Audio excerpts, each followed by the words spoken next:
Hello friends, आज हम discuss करेंगे GST effect on the rent. Friends, 10 अक्टूबर 2024 से सीबीआईसी ने एक नोटिफिकेशन निकाला है जिसमें बोला गया है कि अगर आपने कोई भी कॉमर्शियल प्रॉपर्टी रेंट पे ले रखी है और उसका ओनर मतलब कॉमर्शियल प्रॉपर्टी का ओनर जिसको आप रेंट का पेमेंट कर रहे हो वो अगर अनरजिस्टर्ड पर्सन है तो आपको जो भी रेंट का पेमेंट कर रहे हो उस पे आपको आरसीएम के तहत जीएसटी भरना पड़ेगा। यानी कि अगर आप कॉमर्शियल प्रॉपर्टी का जो भी रेंट का पे आउट करते हो और ओनर अगर अनरजिस्टर है तो उस पे आपको आरसीएम के तहत जीएसटी भरना पड़ेगा और RCM always required to be paid via cash ledger.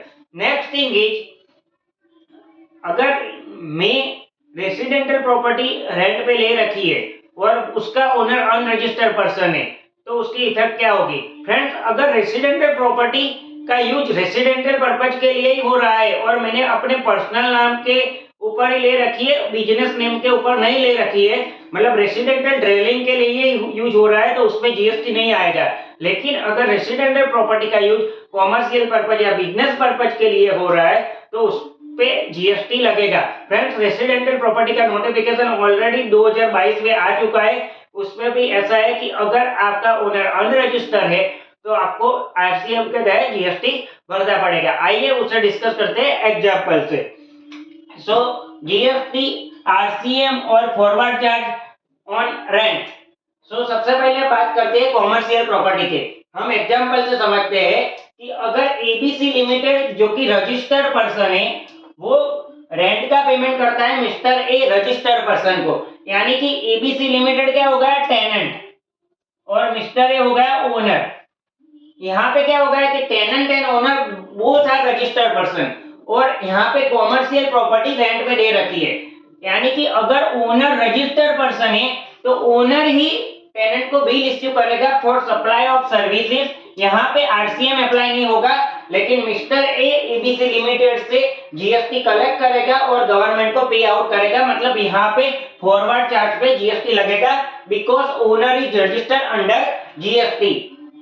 Next thing is, ABC limited registered person है, वो मिस्टर ए को रेंट का पेमेंट करती है, लेकिन मिस्टर ए अनरजिस्टर्ड पर्सन है। मतलब यहाँ पे जो भी कॉमर्शियल प्रॉपर्टी का ओनर है वो अनरजिस्टर्ड पर्सन है, लेकिन जो टेनेंट है वो रजिस्टर्ड पर्सन है।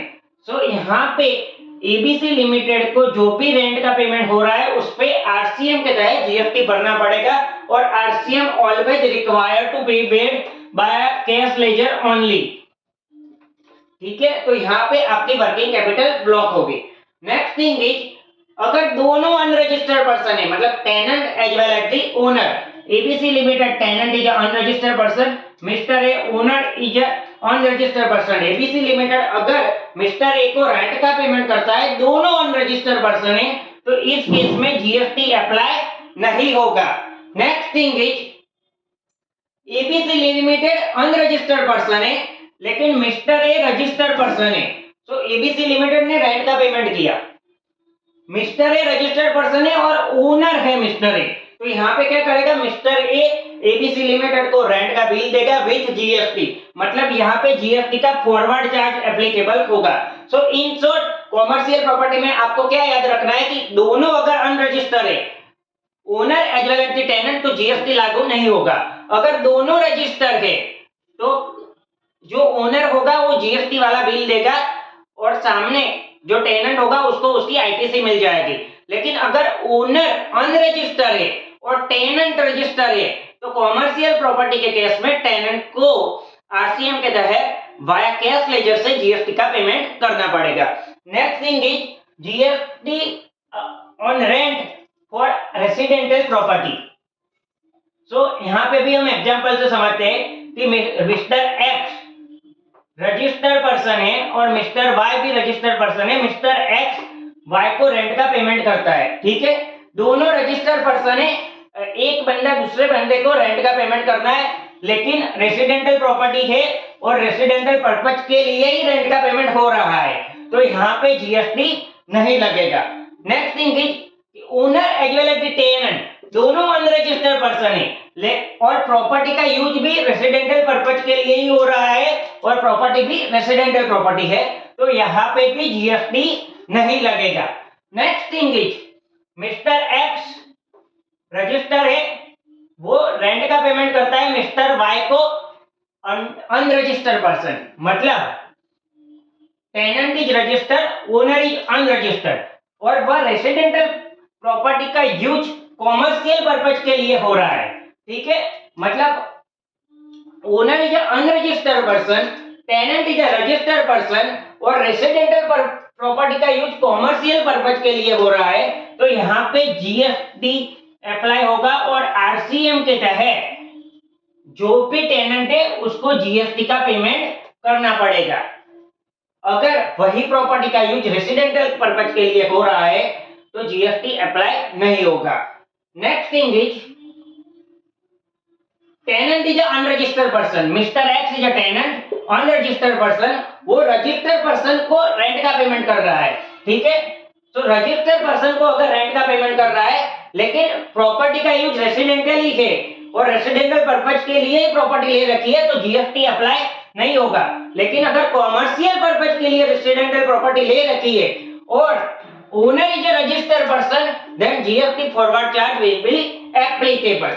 नेक्स्ट, दोनों रजिस्टर्ड पर्सन है, owner as well as the tenant, mister X pay rent to the mister Y, दोनों रजिस्टर्ड पर्सन है और वह प्रॉपर्टी का यूज कॉमर्शियल पर्पज के लिए हो रहा है for the purpose of furtherance of the business, तो यहाँ पे जीएसटी फॉरवर्ड चार्ज के तहत एप्लीकेबल होगा क्योंकि यहाँ पे ओनर ही रजिस्टर्ड पर्सन है, मतलब ओनर ही जीएसटी वाला बिल टेनेंट को दे देगा और यहाँ पे फॉरवर्ड चार्ज एप्लीकेबल होगा।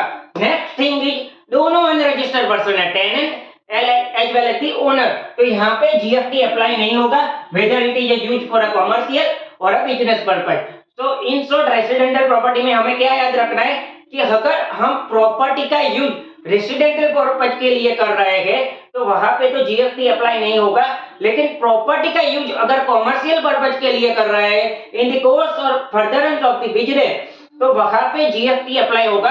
अगर वहां पे जो भी ओनर है वो रजिस्टर्ड पर्सन है, अगर ओनर रजिस्टर्ड पर्सन है तो वो टेनेंट को जीएसटी वाला बिल दे देगा और वहां पे वो फॉरवर्ड चार्ज के तहत टेनेंट से जीएसटी कलेक्ट करके गवर्नमेंट को पे आउट कर देगा। लेकिन अगर ओनर अनरजिस्टर्ड पर्सन है और टेनेंट रजिस्टर्ड पर्सन है, प्रॉपर्टी का यूज कॉमर्शियल हो रहा है लेकिन प्रॉपर्टी रेसिडेंशियल है पर यूज कॉमर्शियल हो रहा है, तो वहां पे टेनेंट को आरसीएम के तहत जीएसटी भरना पड़ेगा। और एक चीज याद रखने की, वेदर कॉमर्शियल प्रॉपर्टी हो या रेसिडेंशियल प्रॉपर्टी हो, अगर दोनों पर्सन अनरजिस्टर्ड है मतलब लैंडलॉर्ड वर्सेस टेनेंट दोनों अनरजिस्टर्ड है तो वहां पे जीएसटी नहीं आएगा। I hope you will understand this. Thank you very much.